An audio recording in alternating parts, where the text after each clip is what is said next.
Assalamualaikum teman-teman, kembali lagi bersama saya Alisa Yasmin dengan NIM C1C019114 dari program studi akuntansi Fakultas Ekonomi dan Bisnis Universitas Jambi.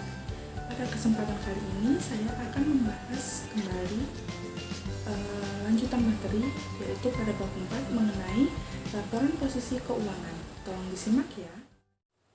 Nah, materi pertama yaitu mengenai pengertian dari laporan posisi keuangan. Laporan posisi keuangan ini adalah bagian dari laporan keuangan suatu entitas yang dihasilkan pada suatu periode akuntansi yang menunjukkan posisi keuangan pada satu periode tertentu.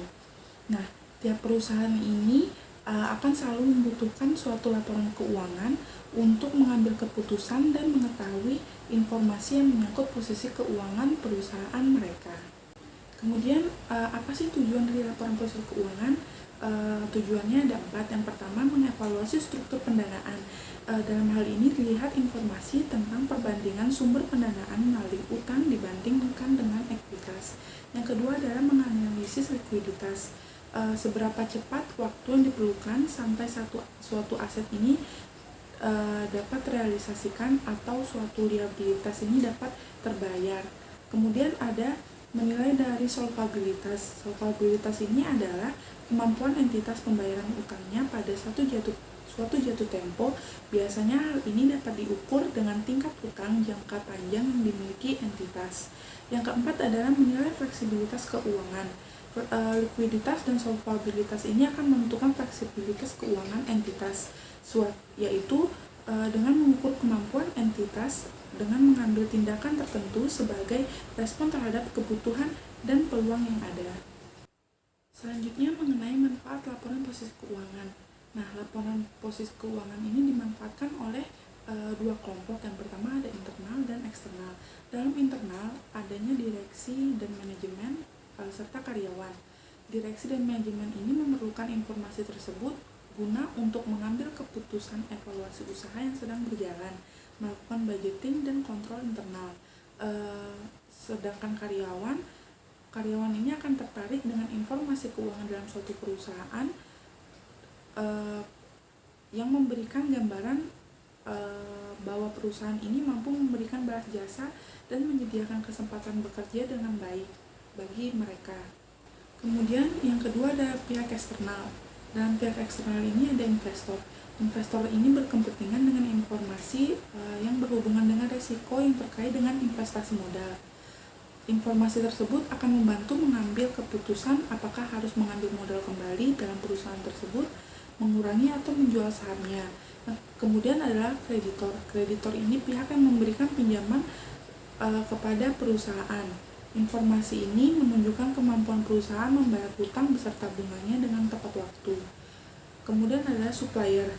Pihak supplier ini memberikan utang jangka pendek lainnya yang berkepentingan dengan informasi yang menunjukkan kemampuan perusahaan membayar hutang jangka pendeknya. Kemudian ada pelanggan. Pelanggan ini juga memerlukan informasi dari posisi keuangan dalam suatu perusahaan yang berhubungan dengan kelangsungan perusahaan, terutama pelanggan yang melakukan kerjasama jangka panjang. Jadi mereka akan was-was jika terjadi kegagalan dalam perusahaan tersebut. Kemudian ada pemerintah.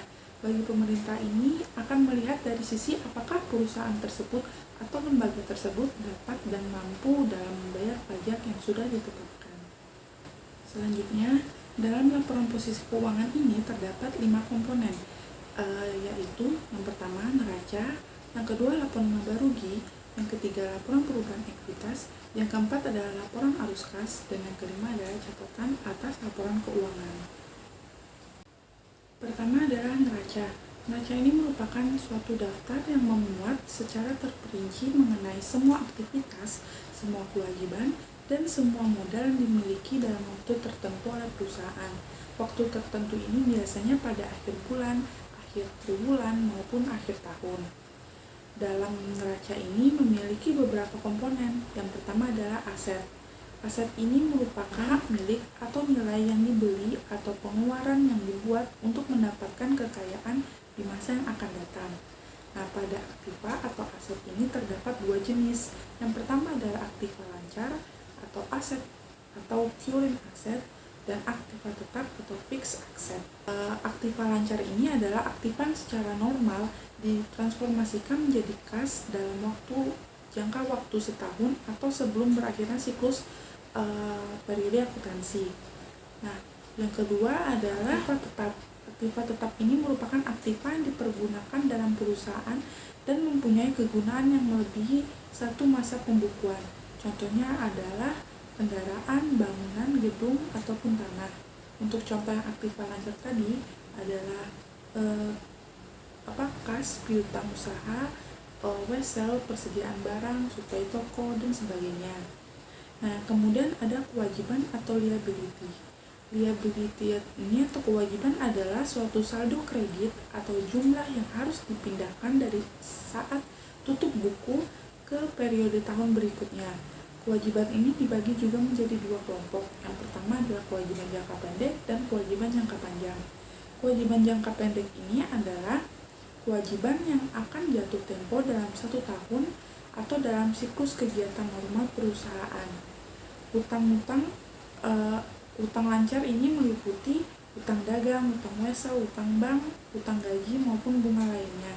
Sedangkan kewajiban jangka panjang merupakan utang yang jatuh temponya lebih dari 1 tahun atau digolongkan ke dalam kewajiban jangka panjang. Contohnya ini merupakan utang obligasi, utang bank, dan lain-lainnya.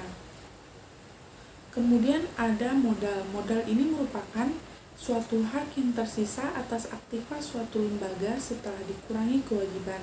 Nah, dalam modal ini juga terdapat dua kelompok. Yang pertama ada modal lancar dan modal tetap. Di sebelah sana bisa teman-teman lihat adalah contoh dari neraca. Nah, komponen lainnya ada laporan laba rugi. Laporan laba rugi ini merupakan suatu laporan yang sistematisnya mengenai penghasilan biaya rugi laba yang diperoleh oleh suatu perusahaan.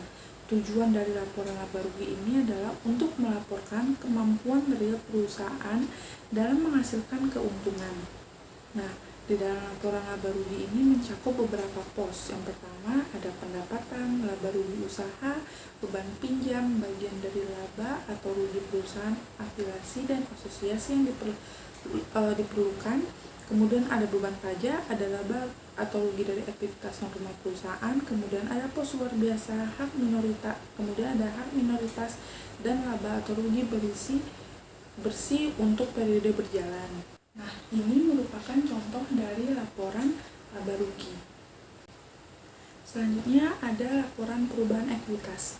Laporan perubahan ekuitas ini merupakan gambaran peningkatan atau penurunan aktiva bersih ataupun kekayaan selama periode yang bersangkutan. Dalam perubahan ekuitas ini terdapat beberapa komponen. Yang pertama adalah laba rugi bersih periode yang bersangkutan. Yang kedua adalah setiap pos pendapatan dan beban keuntungan atau kerugian beserta jumlahnya yang berdasarkan PSAK terkait diakui secara langsung dalam ekuitas. Yang ketiga adalah pengaruh kumulatif dari perubahan kebijakan akuntansi. Yang keempat adalah transaksi modal dengan pemilik dan distribusi kepada pemilik. Yang kelima adalah saldo akumulasi laba atau rugi pada awal dan akhir periode. Yang keenam adalah rekonsiliasi antara nilai tercatat dari masing-masing jenis modal saham. Nah, berikut ini adalah contoh dari laporan perubahan ekuitas. Komponen selanjutnya adalah laporan arus kas. Laporan arus kas ini berguna dengan para pemakai untuk mengevaluasi perubahan dalam aktiva bersih suatu perusahaan. Berikut ini juga saya paparkan contoh dari laporan arus kas. Komponen terakhir merupakan catatan atas laporan keuangan. Catatan atas laporan keuangan ini harus disajikan secara sistematis. Setiap pos dalam neraca, laporan laba rugi, laporan arus kas harus berkaitan dengan informasi yang terdapat dalam catatan atas laporan keuangan. Nah, catatan laporan keuangan ini mengungkapkan yang pertama, informasi tentang dasar penyusunan laporan keuangan. Yang kedua adalah informasi yang diwajibkan dalam pernyataan SAK, dan yang ketiga adalah informasi tambahan yang tidak disajikan dalam laporan keuangan tetapi diperlukan dalam rangka penyajian secara wajar. Sekian Sekian dan terima kasih. Hanya itu yang bisa saya sampaikan. Lebih dan kurang saya mohon maaf. Wabillahi taufiq wal hidayah. Wassalamualaikum warahmatullahi wabarakatuh. Dadah.